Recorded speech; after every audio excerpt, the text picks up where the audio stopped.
क्या कभी 50 रुपए से सेविंग हो सकती है? क्यों नहीं हो सकती? 10 रुपीज से भी हो सकती है। अब आप बोलो कि इतनी चीप बात करिए, 50 रुपीज हम बचा कर सेविंग करें। ऐसे कौन से इन्वेस्टमेंट इंस्ट्रूमेंट है जो 50 रुपीज में हमें इन्वेस्ट करने का मौका दे रहा है? देखो, ऐसे इन्वेस्टमेंट इंस्ट्रूमेंट तो बहुत सारे हैं, आगे वीडियो में बताऊंगी आपको। बट बात थोड़ी चीप तो है कि 50 रुपए से हम सेविंग कर सकते हैं। बट 50 रुपए से, ओनली रुपीज 50 से भी आप एक अच्छा खासा कॉर्पस बना सकते हो। मजाक लग रहा है? देखो, मजाक वाली बात नहीं है।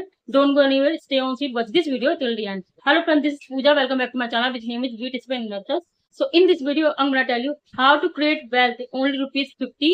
एक ऐसा कॉर्पस रुपीज 50 से कैसे बना सकते हो जो आपको मतलब 50 रुपए से भी, ओनली रुपीज 50 से भी फ्यूचर को प्रोटेक्ट कर सकते हो। ऐसा कॉर्पस बना सकते हो जो आपको फ्यूचर में हेल्प करेगा, इमरजेंसी के टाइम पर काम आएगा। अब आपको लगेगा 50 रुपए से क्या हो सकता है। देखो, सबसे पहली बात तो ये है, अगर मैं सिंपल से एग्जांपल लूं, अपनी फ्रेंड का एग्जांपल ले रही हूँ। मेरी फ्रेंड को डेली मोमोज खाने की आदत है। वो 50 रुपए के डेली मोमोज खाती है। तो मैंने उसको एक दिन बोला कि तू डेली 50 रुपए के मोमोज खाती है तो तेरे महीने के कितने हो गए 30 डेज में? ऑब्वियसली 1500। तो उसने कहा 1500 नहीं, 4 दिन नहीं खाती हूँ, संडे संडे छुट्टी रहती है मेरी। तो मैंने कहा ठीक है, तू अगर 4 डेज पे स्किप भी कर देगी, 26 डेज तो तू फिर भी मोमोज खाती है रुपीज 50 के, तो कितने हुए? 1300। उसने कहा हाँ हुए। तो मैंने कहा इन 1300 पे तू इन्वेस्ट करके देख, किसी भी म्यूचुअल फंड में, इंडेक्स फंड में, सिर्फ 1300 को इन्वेस्ट कर। और सिंपल सी कैलकुलेशन मैं तुझे दिखाती हूँ सामने, जैसे कि आप देख रहे होगे कि 1300 सिर्फ उसने इन्वेस्ट किया है पर मंथ, 10 ईयर में। और एक्सपेक्टेड रिटर्न हमने लिया है 12%, जो कि हर म्यूचुअल फंड स्कीम लेती है। आप ज्यादा मत लेना, हर म्यूचुअल फंड में एक्सपेक्टेड रिटर्न 12% ही लिए जाते हैं, ज्यादा मत लेना। हाँ, म्यूचुअल फंड में पोटेंशियल तो है आपको 20% तक रिटर्न देने का, बट एक्सपेक्टेड रिटर्न हमेशा 12% ही लेकर चलना चाहिए। तो मैं आपको 12% रिटर्न के अकॉर्डिंग दिखाऊंगी कि 50 रुपए से भी सेविंग करके आप एक कितना अच्छा कॉर्पस बना सकते हो। सामने आप देख सकते हो, मेरी फ्रेंड ने 1300 की इन्वेस्टमेंट अगर मोमोज ना खाए की होती 10 साल तक, तो वो कितना अच्छा कॉर्पस बना रही थी। सामने आप देख सकते हो। अब ये सिर्फ 10 ईयर का है। अब आप 20 ईयर का देखो कि 20 ईयर में वो 1300 से कितना अच्छा कॉर्पस बना सकती थी। और अब आप 30 ईयर का देखो, बिकॉज शी 20 राइट नाउ, तो अभी वो कितना कॉर्पस बना सकती। तो 30 ईयर तक अगर वो इन्वेस्ट करेगी सिर्फ सिर्फ 1300 रुपीज, तो वो कितना कॉर्पस बना सकती है जब वो 50 की जाएगी। चलो, ये बात हो गई कि अपनी ईटिंग हैबिट को कैसे छोड़ सके। सिर्फ मोमोज खाना भी छोड़ दो यार, मेरी हैबिट है, मुझे आदत है, मुझे टेस्टी लगते हैं। बट ठीक है, अच्छी बात है, but it's not healthy, it's completely unhealthy. चलो, अनहेल्दी चीज को स्किप भी किया जाए, पर आदतें तो इतनी जल्दी नहीं छूटती। कहते हैं ना, बैड हैबिट इतनी जल्दी नहीं छूटती। बैड हैबिट का कोई सी भी हैबिट है जो इतनी जल्दी ब्रेक नहीं होती। तो मैंने उसको बोला, तुझे मोमोज खाने की आदत है, तो ऐसे कर, ऑल्टरनेट डे पे खा। और फिर अगर तू ऑल्टरनेट डे पे खाए, जाहिर सी बात है कि तू 13 डेज खा रही है और 13 डेज स्किप कर रही है। तो अब तेरे पास कितने बचे? 650। तो उन 650 की तू SIP कर, देख तू 10 ईयर में कितना बना लेगी अगर एक्सपेक्टेड रिटर्न तूने 12% लिए हैं तो। अब तू यहाँ देख 20 ईयर में कितने बना लेगी, सिर्फ 650 रुपए से, 650 रुपीज से। अब तू 30 ईयर में देख तू कितने बना लेगी। She is completely shock. अब बात आती है कि यार, अगर मैं ऑल्टरनेट डे पे भी ना खाऊं, मैं सिर्फ वीक में 2 बार खाऊं, तो मैंने कहा ऐसे तो वीक में सिर्फ 100 रुपीज के खाएगी और मंथ में तू सिर्फ 400 की खाएगी। तो अब हम बात करते हैं कि 400 माइनस 1300 यानी 900। 900 की SIP तू कर 10 ईयर के लिए। देख तूने कितना कॉर्पस बनाया 12% के रिटर्न पर। अब तू 20 ईयर के लिए इन्वेस्ट कर 900, देख तूने कितना अच्छा कॉर्पस बनाया। अब तू 30 ईयर के लिए इन्वेस्ट कर 900, देख तूने कितना अच्छा कॉर्पस बनाया, सिर्फ एक छोटी सी बैड हैबिट को चेंज करके।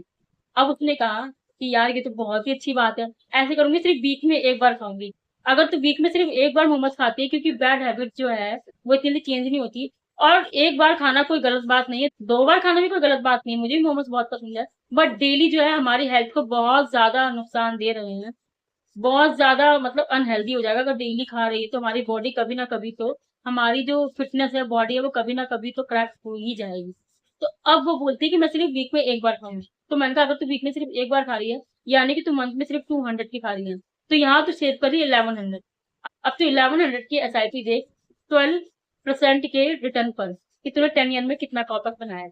अब 20 में देख तूने कितना कॉर्पस बनाया है, सिर्फ 1100 से। और अब 30 में देख तूने कितना कॉर्पस बनाया है, सिर्फ 1100 से। अब बात सबसे अच्छी ये है कि इसमें कहीं पर भी स्टेप अप SIP नहीं है। ये सिर्फ एक छोटी सी बैड हैबिट को चेंज करके, उस सेविंग को करके, इस तरह का इन्वेस्टमेंट कॉर्पस तैयार किया गया है फ्यूचर के लिए। जरा सोचो, अपने दिमाग से सोचो। लोग कहते हैं कि चीप बात कर रही है, ₹10 कौन सेव करता है, ₹20 कौन सेव करता है। जहाँ इन्वेस्टमेंट इंस्ट्रूमेंट कह रहे हैं कि आप ₹10 से भी इन्वेस्ट कर सकते हो, आप डिजिटल गोल्ड में ₹10 से इन्वेस्ट कर सकते हो। आपका ईटीएफ ऐसे है जिनमें सिर्फ ₹10 से इन्वेस्ट कर सकते हो। आप म्यूचुअल फंड की एएमसीज हैं, इतनी बड़ी एसेट मैनेजमेंट कंपनी जो कह रही है कि सिर्फ ₹10 से इन्वेस्ट करो। नावी हो गई, एक्सिस हो गई, ये लोग ₹10 की एसआईपी भी लेते हैं। तो जब इन लोगों को पता है ₹10 की वैल्यू, तो इन्वेस्टर्स को कैसे नहीं पता ₹10 की वैल्यू। वैल्यू ₹1 की भी बहुत ज्यादा होती है अगर आप समझो तो। मैंने आपको सामने दिखाया है एक बैड हैबिट चेंज करके ₹50 के कॉर्पस से एक इन्वेस्टर ने कितना अच्छा कॉर्पस बनाया है अपने फ्यूचर के लिए। वो बैड हैबिट जिसके साथ वो काफी टाइम से है, और वो चीज उसे फिजिकली वीक कर रही है, उसकी हेल्थ को खराब कर रही है। कभी ना कभी तो उसकी हेल्थ ब्रेक होगी। और अगर अपनी हेल्थ को ध्यान में रखते हो, क्या कहते हैं, बी वेल्दी बी हेल्दी। जाहिर सी बात है, इन सारी बैड हैबिट को चेंज करोगे। यहाँ तक कि जीएसटी पे भी अगर आप चेक करोगे तो सब चीज पे जीएसटी कम किया गया है, पर बढ़ाया किस पे गया है? टोबैको, सिगार, सिगरेट, इन चीजों पे जीएसटी बढ़ाया गया है। तो जब सोचो गवर्नमेंट ने क्यों किया ये, ताकि लोग पीछे हटे इन चीजों से। गुटखा हो गया, सिगार, सिगरेट, टोबैको लोग खाते हैं, जानते हुए भी खाते हैं, जबकि रैपर पे बना होता है।